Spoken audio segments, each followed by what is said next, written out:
everybody. Today we shall discuss some results related to differentiation under the integral sign. Hmm. Differentiation under the integral sign. What is this? Differentiation under integral sign.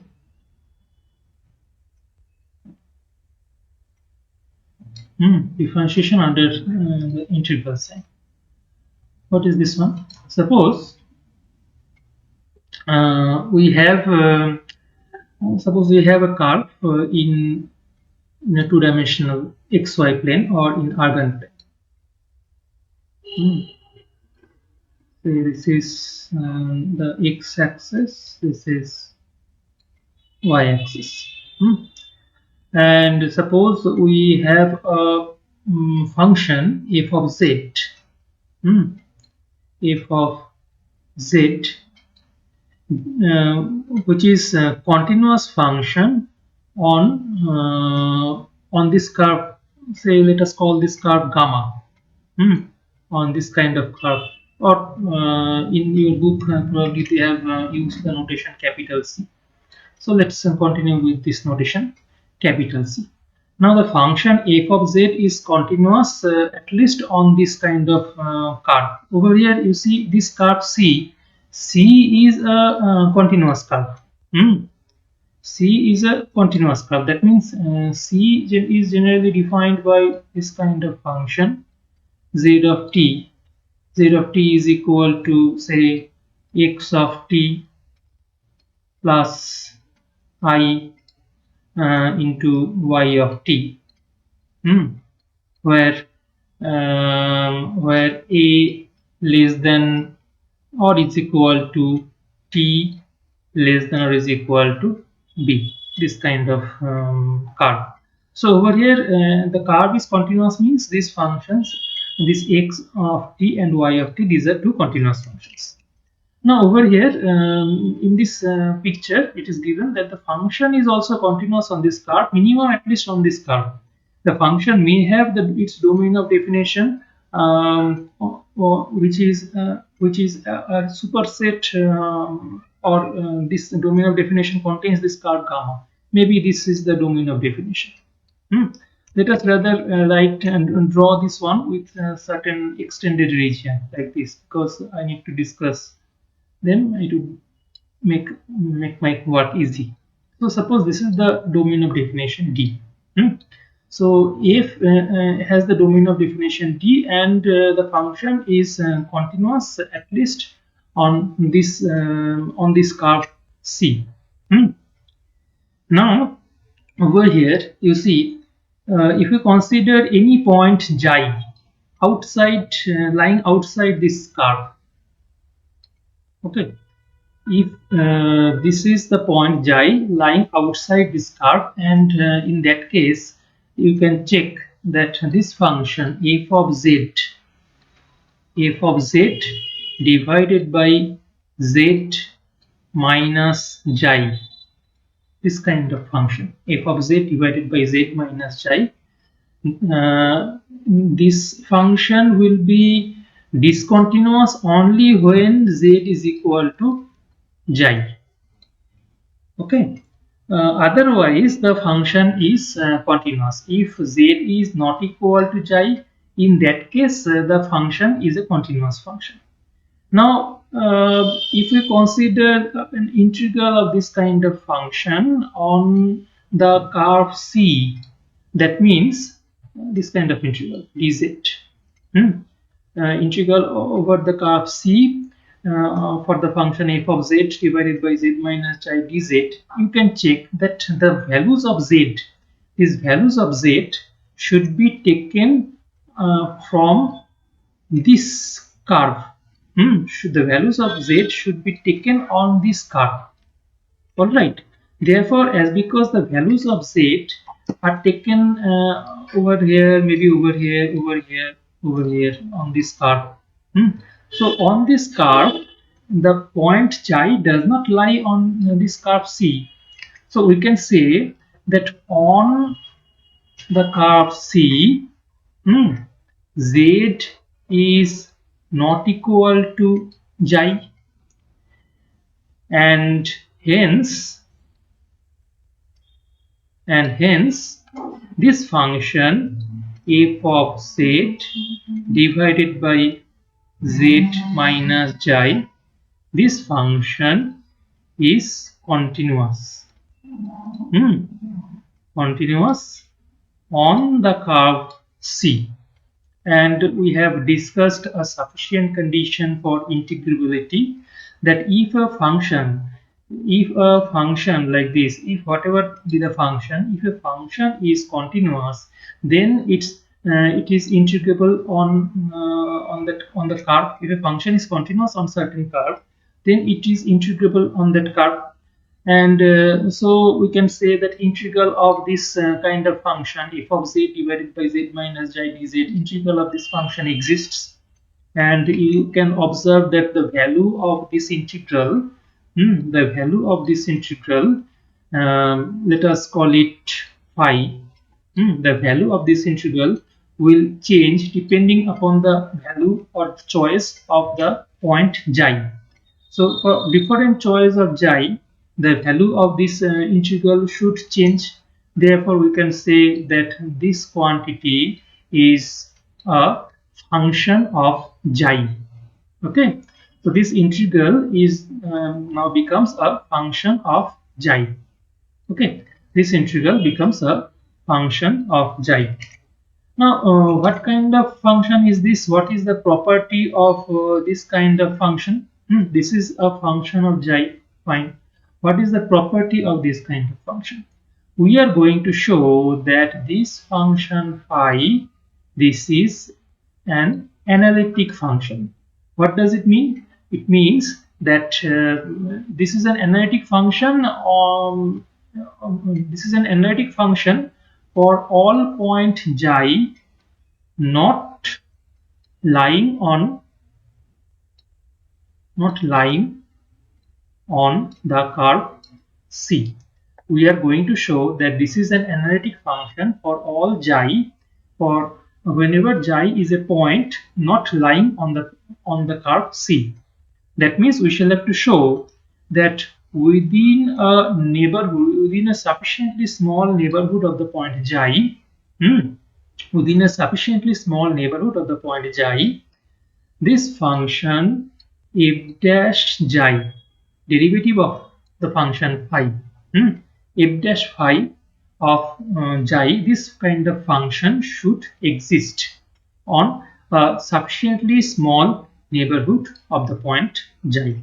Okay, so this much we shall have to show. And how can we show this result? In order to show this result, and along with that, we shall also show another one second result, that the derivative exists. Okay, fine. The derivative exists. Phi dash xi is equal to this derivative exists. And what is this phi dash xi? We shall show that this phi dash xi is equal to the integral c f of z divided by z minus xi whole square dz. We shall show that phi dash xi is nothing but is equal to integral over the integral over the curve C on for the function f of z divided by z minus xi whole square dz. Now, what is this? What is this integrand? You see, what is this integrand? This integrand. This integrand, if you look at this integrand carefully, this integrand is actually the derivative, derivative of this integrand. If you derivative of this integrand with respect to the point xi. So if you consider the derivative, partial derivative, or z and xi can independent of each other. So if you consider the derivative of xi, this f dash z remains constant. So we shall actually have 1 divided by z minus xi. Now differentiate this 1 divided by z minus xi with respect to xi, you will get this kind of expression, that 1 divided by z minus xi whole square. Hmm. So this is nothing but the derivative of the function with respect to xi. So what is the derivative? Derivative has been taken inside the integral symbol. Hmm. Derivative has been taken inside the integral symbol. We shall prove all these results, that phi dash xi is equal to this type of integral. So derivative has been taken inside this integral symbol. That's why we call this is the differentiation under the integral sign. Okay, this is the differentiation under the integral sign. Clear? So this is the basic theory that I am going to discuss today. So now let's move to this proof, and the basic proof, the basic idea lies on the fact that we shall consider the shortest distance of the point xi from this curve. Suppose this is the shortest distance d. Okay, we shall consider the shortest distance. So d is the shortest distance of the point xi from this curve c. Now, if d is the shortest distance, then we can draw a circle. We can draw a circle or a neighborhood or a circular neighborhood around the point xi, whose diameter, this diameter is equal to, not diameter, the radius. The radius becomes is equal to d by 2. All right. The radius becomes is equal to d by 2. Now let me show this computational portion, remaining computation from the from your book. So this distance is equal to d by 2, and over here we choose a point within this neighborhood. What kind of point? Let us consider the point is equal to xi plus h. This point, we choose this kind of point to be is equal to xi plus h. Then what is h? H would be this much small distance. The modulus of h would be this much small distance. So we can say that modulus of h, this modulus of h should be less than d by 2. Modulus of h would be less than d by 2. Okay. So now let's move to the book over here. You can this is the picture I wanted to draw. Say this is the curve, and over here this is the neighborhood. Its radius is equal to d by 2. Now you see, over here this function, I don't know whether it is properly visible to you. Let me rather write it over here in a file. What we have, phi of xi. Phi of xi is equal to the integral over the curve c of f of z divided by z minus xi dz. This is the integral. This is the integral. Okay. Now you see in this picture, let us draw this picture in a fresh manner. Say this is the curve. Let us draw this kind of curve C, and this is the point xi, and the shortest distance might be is equal to the distance d. And now we draw a circular neighborhood with radius d by 2, this kind of circular neighborhood, and within this neighborhood we choose a point xi plus h. So the length, the distance between xi and xi plus h, this much distance will be modulus of h. So this modulus of h is less than modulus of h should be less than d by 2. The radius of this circular neighborhood is equal to d by 2. Now you see we have defined the function phi of xi. This is defined for all xi whenever xi does not lie on this curve C. Okay, this is equal to the integral f of z divided by z minus xi dz. Now you see, as because this point xi plus h does not lie on the curve C, therefore we can say that the function phi is also defined at the point xi plus h. What would be xi plus h? Just replace this xi by xi plus h. Replace this xi by xi plus h. Then what would be xi plus h? Then let me just copy and paste over here. So we can say that xi plus h would be is equal to this z minus xi minus h. We are going to show that the derivative of xi exists at the point xi. So how to compute the derivative? We can compute the derivative whenever at first we consider the difference between these two functions. This difference, what would be the difference? This difference is equal to this expression, this integral minus this integral. And what is the value of this integral? The value of this integral, if you consider the LCM, uh, let me write them in this fashion within a box.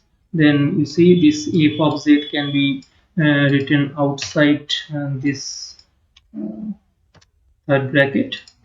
And if we now consider their LCM, what would be LCM? You see this multiplied by z minus xi, and over here if you consider the numerator, then z minus xi minus this much, minus this much. So you see from this kind of expression it is clear that this z and this z will cancel out. So let's cancel them.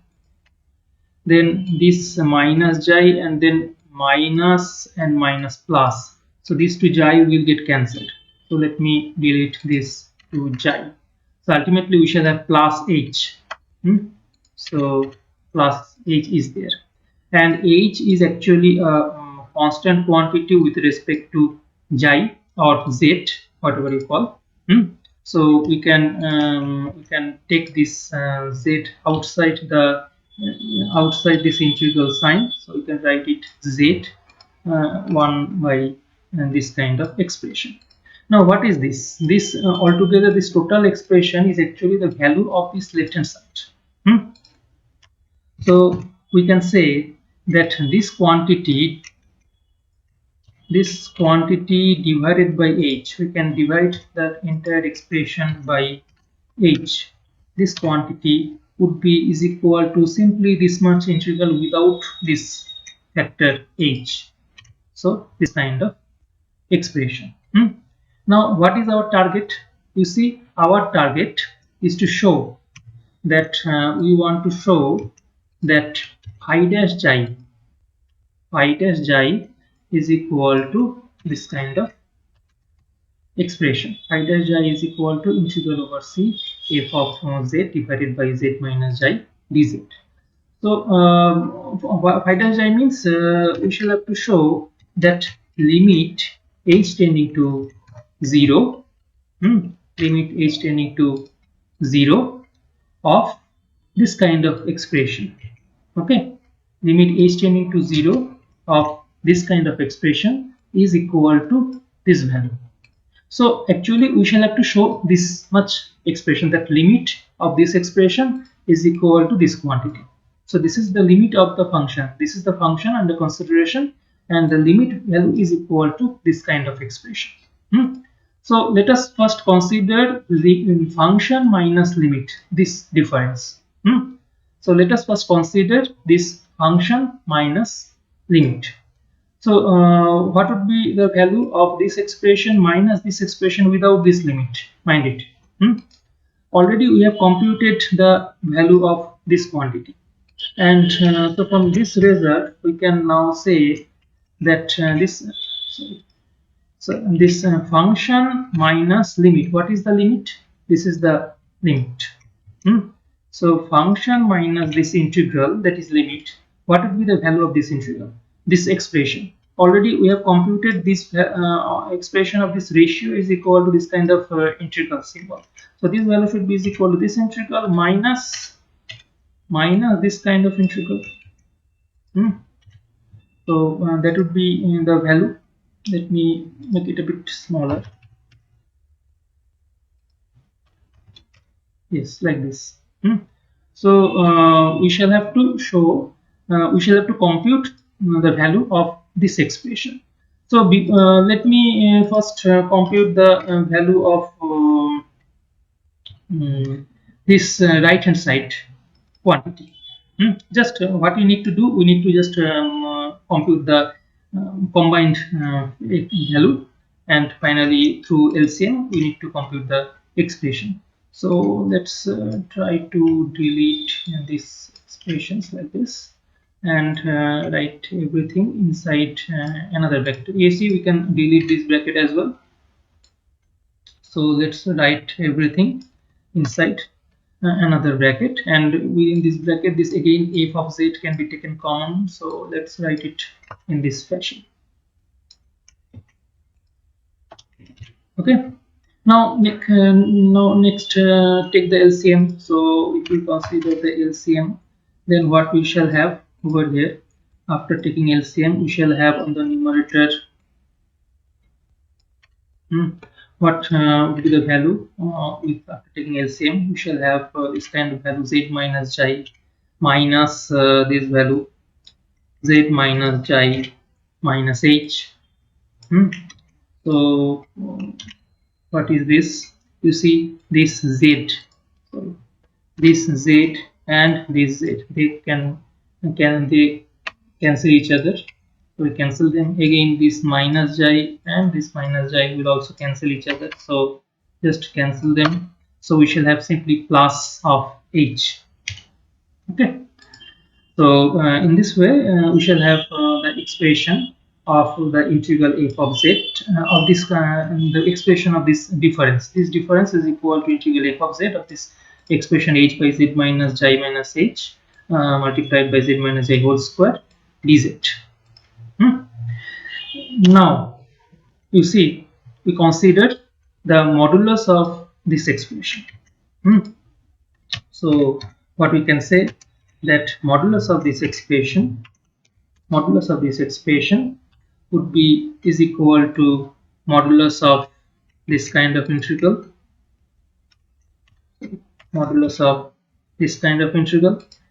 and that would be less than is equal to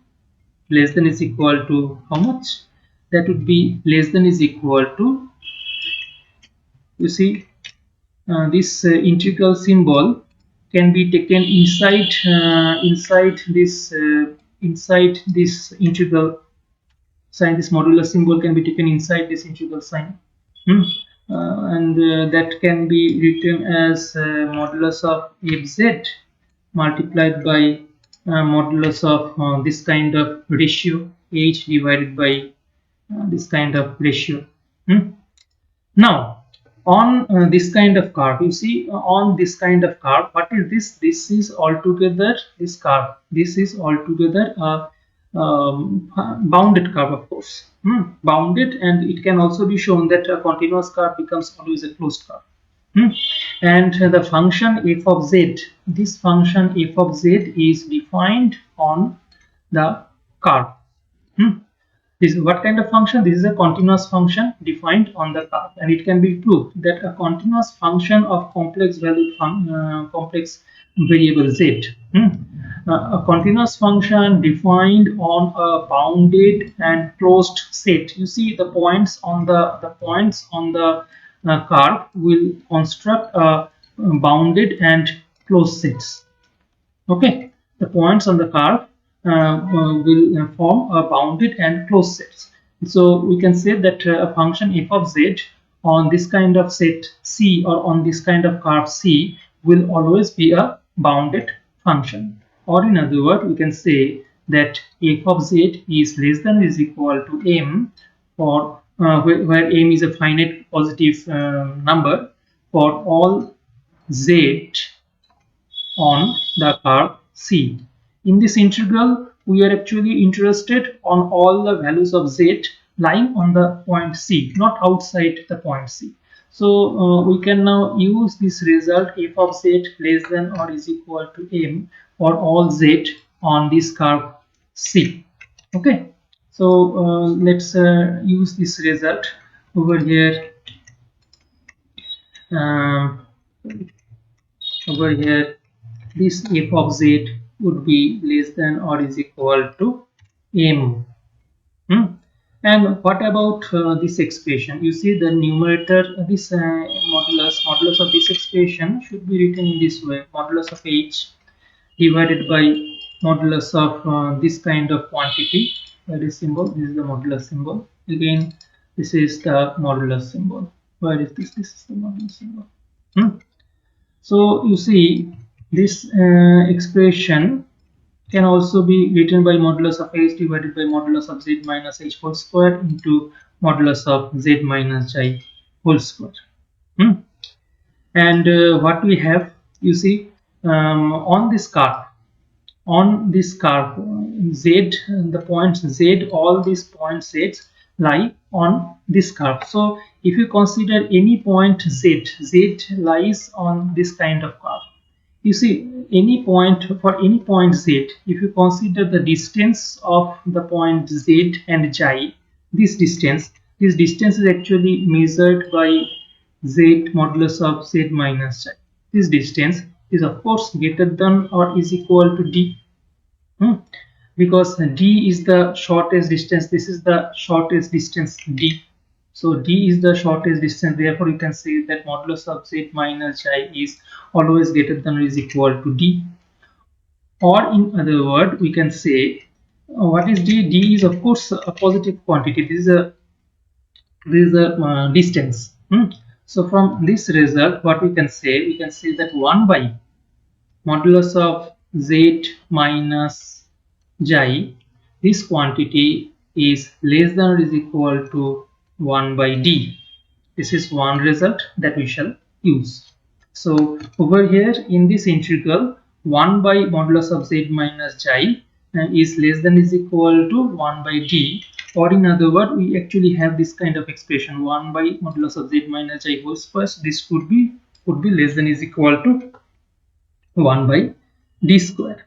So over here, this expression 1 by modulus of z minus j whole square, we can write this expression as equal to 1 by modulus of z minus j whole square, like this. So this total expression is less than is equal to 1 by d square. So we can write it as this quantity is less than is equal to 1 by d square. Okay, and then this modulus h remains fixed. Now what about this modulus of z minus j minus h? Modulus of z minus j minus h. Let me write them: modulus of z minus j minus h. You see, modulus of z minus j minus h. You can write it in this way: modulus of z minus j. This is modulus of a minus b, in this form, modulus of a minus b form. So this quantity will be greater than or is equal to modulus of a minus of modulus of b. So modulus of z minus j minus of modulus of h. And we have already proved that modulus of z minus j is greater than or is equal to d. So this expression would be greater than or is equal to d minus modulus of h. So from this result, what we can say, you see over here d, over here this h and this h, modulus of h is less than d by 2. Modulus of h is less than d by 2. So we can say that yes, this quantity is less than, strictly less than d. Therefore, this d minus modulus of h should be strictly greater than 0. And therefore from this result we can say that 1 by modulus of z minus j minus h, this expression would be less than is equal to how much? The greater than is equal to symbol will be converted into less than is equal to symbol 1 by d minus modulus of h. Okay, so we have this kind of result, that 1 by modulus of this 1 by modulus of z minus j minus h is less than is equal to 1 by d minus modulus of h. So let's use this result over here in this result. So this expression would be, and this can be written in this fashion, modulus of h, so 1 by this.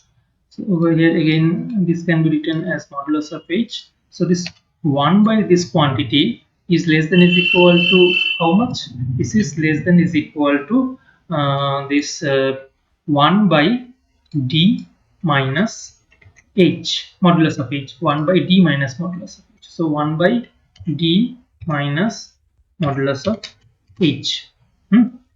And now what we have, we can also write, as because dz is there, we can also write modulus of dz. This can also be equal to written as in this form, modulus of dz modulus of dz. And what would be the meaning of this expression? Let's try to elaborate the meaning of this expression. Uh, Now you see these quantities are all constants, so we can take it outside the integral sign. So over here we have integral over integral modulus of dz. What is this? This is the elementary length. Modulus of dz means if we consider two neighboring point. Say if you consider two neighboring points, say one is this kind of point z, another is kind of point z plus dz. Okay, then what would be the distance between these two expressions? This distance. Let me consider a different color. You see what would be the distance? This would be the distance. And that distance is equal to modulus of dz. And if you sum up all such distances, then we will have the integral of modulus of dz. And what is this? This is equal to the total length L. Got it? So integral of modulus of dz means the total length of the curve. So we can now write this integral to be equal to the total length L. So we can now say that this integral is equal to this much, is this integral is equal to the total length of the curve, suppose L. So what we have, this kind of expression is less than or is equal to this kind of right hand side. Let me make it concise.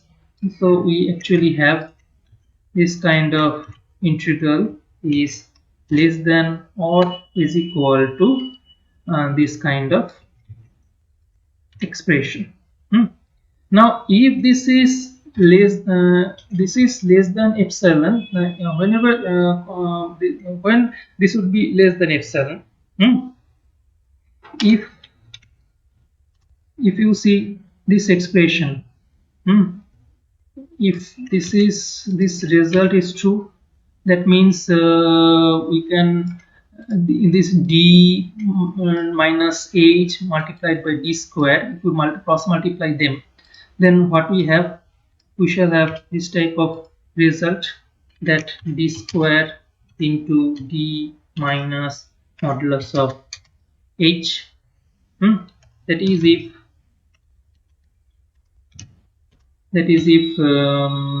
now we take modulus of h on the left hand side, all the expressions involving modulus of h on the left hand side. So what we shall have, we shall have epsilon d square into modulus of h on the left hand side. So on the right hand side we shall have epsilon d cube. And this is true if this you see modulus of h can be taken common. So when inside the bracket we shall have m into l plus not e, it would be epsilon.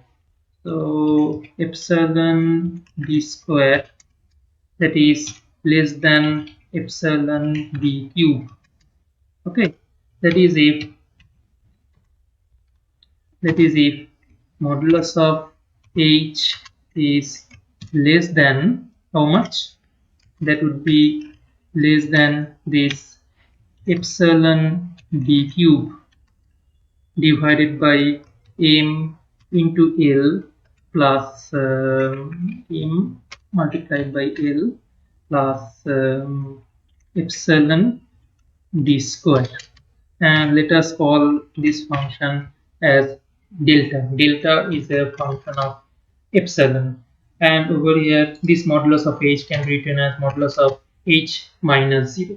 So what we have, you see, this function minus this limit, the difference of this function minus limit becomes less than epsilon whenever modulus of h minus 0 is less than delta.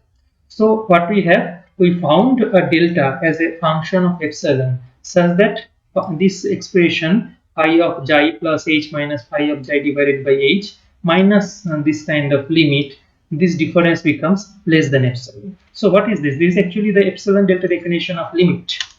So we can say yes, limit of this function, limit of limit of this kind of function exists, and this limit is equal to this integral f of z divided by z minus I whole square dz. And whenever this limit exists, what is this? This is actually our phi dash xi. So phi is differentiable at the point xi. So what we observe over here, that if you consider any arbitrary point xi outside this curve C, if you consider any arbitrary point xi outside this curve C, then at each and every such point, the function is differentiable. Or in other words, we can say that at each and every point on this neighborhood, or at each and every point on this neighborhood, the function is differentiable. And so we can say that yes, the function is analytic at this point xi. This is the definition of analyticity, that the function should be differentiable at each and every point of a sufficiently small neighborhood of the point xi. Then we say that the function is differentiable. So this is the the function is analytic. Then we say the function is analytic. So this is the definition of analyticity. So from this result, we can conclude that yes, the function phi is an analytic function. So this completes the proof of the result.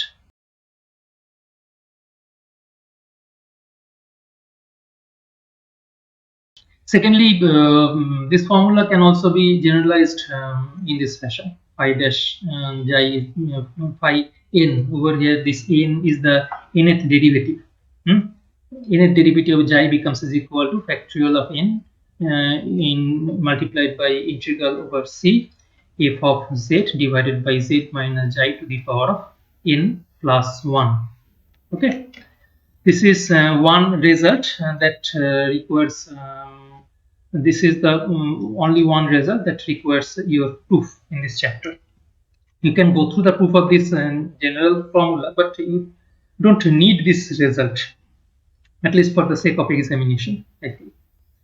You can go through this proof. The proof is more or less similar to the proof that I have discussed over here. So I'm skipping this proof for you.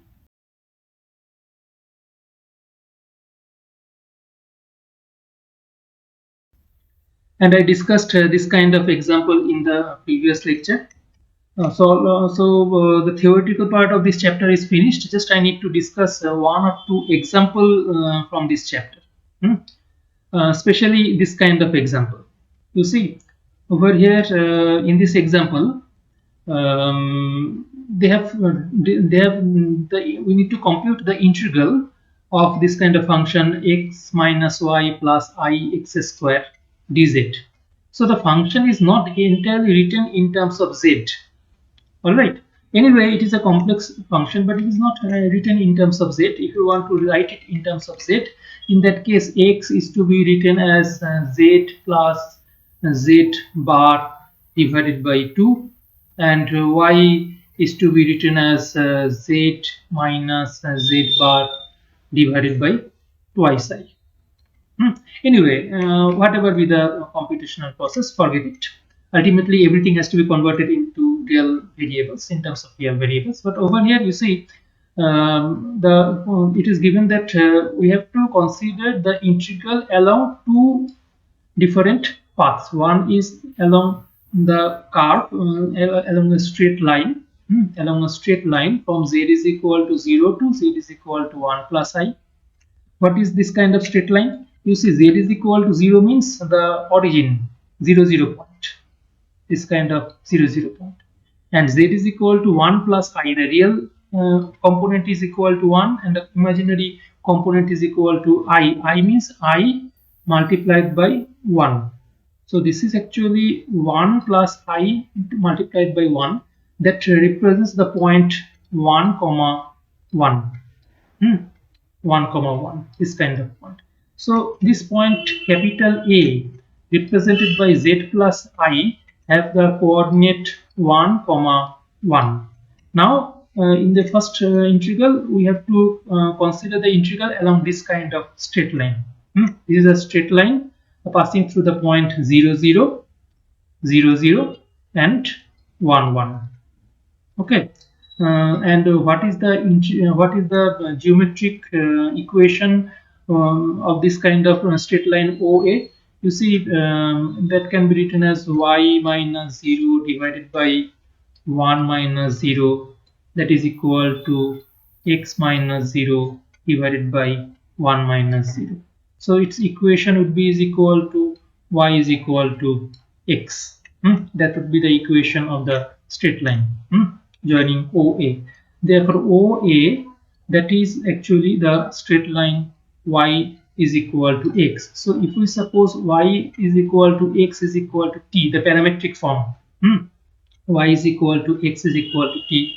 You could also bypass the parametric form. Over here they have bypassed the parametric form. They have just written as y is equal to x. So you see, they have put in place of y, they have put y is equal to x. And what is the x?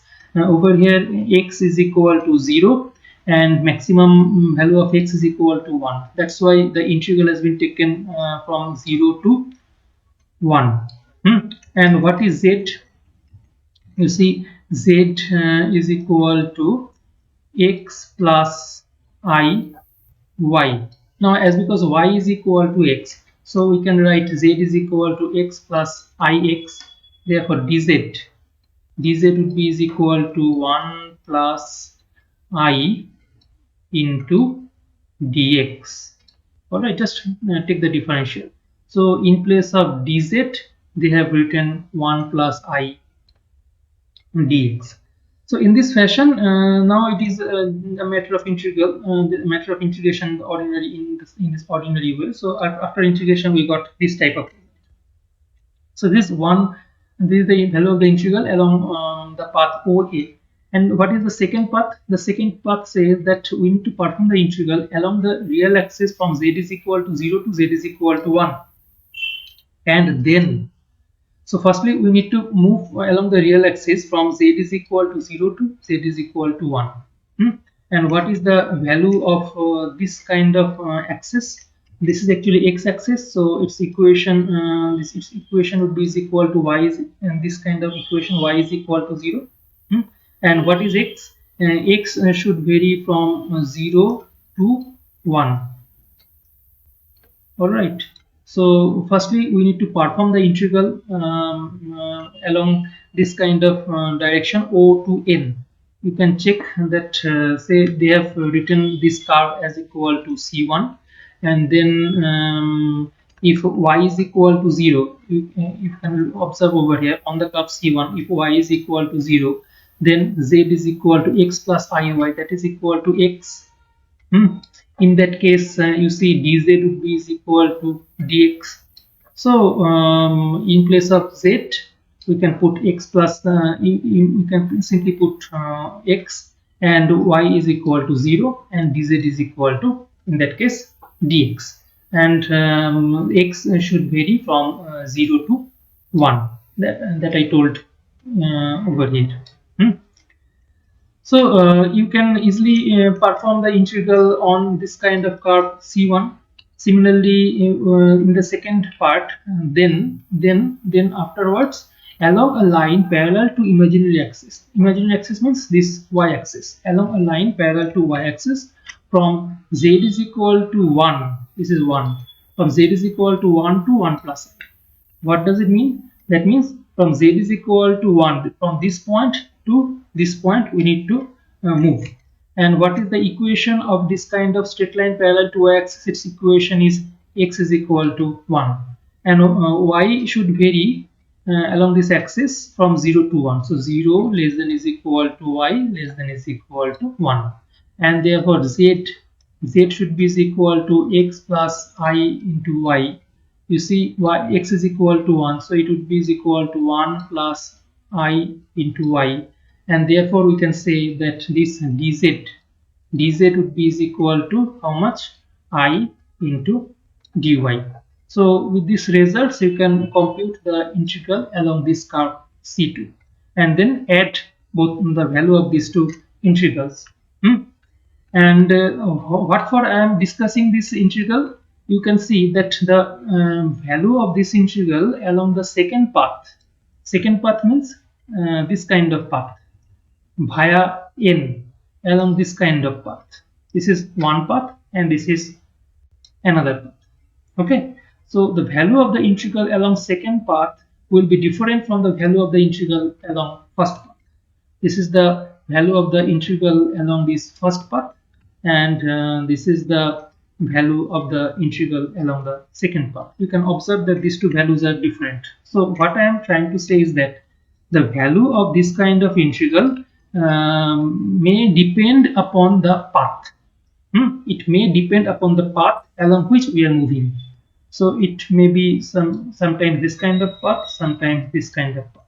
The value of the integral may they actually in general should depend on the path under consideration, not only on the first point and the last terminal point. They should also depend upon the path. But if you look at the second example, if you look at the immediate next example, this example, I am not going to the detail. Along two different paths, they have computed along two different paths means along to the two paths that we discussed in the previous example. They have computed the value of this integral, and it is interesting that the value of this integral along two different paths are same. Whatever be the path, you see the value of this integral would always be same. Actually, there is a result. The result says that if this function under this integrand, this function f of z, there is a result that if f of z is analytic, we shall prove this result in the whenever you will study the Cauchy theory.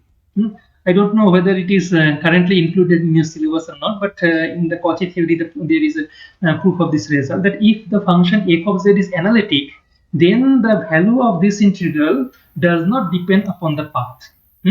If the this integrand f of z, if this is an analytic function, then the value of this kind of integral depends only on the first initial point and on the terminal point. It does not depend upon the path. Whether you consider this kind of path or this kind of path, it doesn't matter. If the function, this kind of function, you see f of z is equal to z square. F of z is equal to z square. This is a polynomial function. Firstly, it is a continuous function. Secondly, its derivative is equal to f dash z. F dash z is equal to twice z. Okay, so its derivative is equal to this derivative exists, and this is also a continuous function, so it is actually an analytic function in fact. So fz is equal to z square is actually an analytic function. Polynomial functions are always analytic. That's why if you consider the point 0 and the point 1 plus I, so it does not depend upon along which path you are following. If you can consider this path, you can consider this path as well. You can consider any arbitrary path, whatever be the path. The value of this integral would be independent of the path. It would depend on the these two lower and upper limit. Okay, so that is a result that I was trying to state through this kind of examples. And I am leaving this example for you. Integral of this kind of function, already we discussed this kind of example in the previous lecture. We discussed on the actually 1 by z, integral of 1 by z dz along along a circle around the origin. Around the origin. And this is exactly a similar result. What we have, this a is actually a complex number. So we consider a circle around the point a with radius. What is this? This radius is equal to r. So this is the point a, and that's why its coordinate, the equation of this circle can be written as equal to modulus of z minus r is equal to r. And in that case, if you consider what would be the z, in that case you see z minus a, that can be written as r into e to the power of I into theta. You can check that if z minus a is equal to r into e to the power of I theta, then modulus of z minus a is equal to r. So z minus a can be taken in this way. So in that case, what would be dz? You check over here, you see dz is equal to, it's a very blur, dz is equal to r into e to the power of I theta. So over here around the circle, theta should vary in between 0 and twice pi. 0 less than is equal to theta less than is equal to twice pi. R is a constant quantity. So around the circle, 0 less than is equal to theta less than is equal to twice pi. So theta should be the variable quantity. Therefore, I into d theta should come over here. I into d theta should come over here. So in place of z minus r, you just put this expression r into e to the power of I theta, and in place of dz, you just put this expression and then compute the integral, where the integral would vary from theta is equal to 0 to theta is equal to twice pi. You will ultimately get the value is equal to twice pi. So you can go through this kind of examples, and a few exercises are there. I told you that this is actually the formula for the total length of the curve. So over here a curve is given, you just need to find out the total length of the curve. So in this way you can go through a few examples that have been given over here. So that's all for this lecture. Thank you for being with us.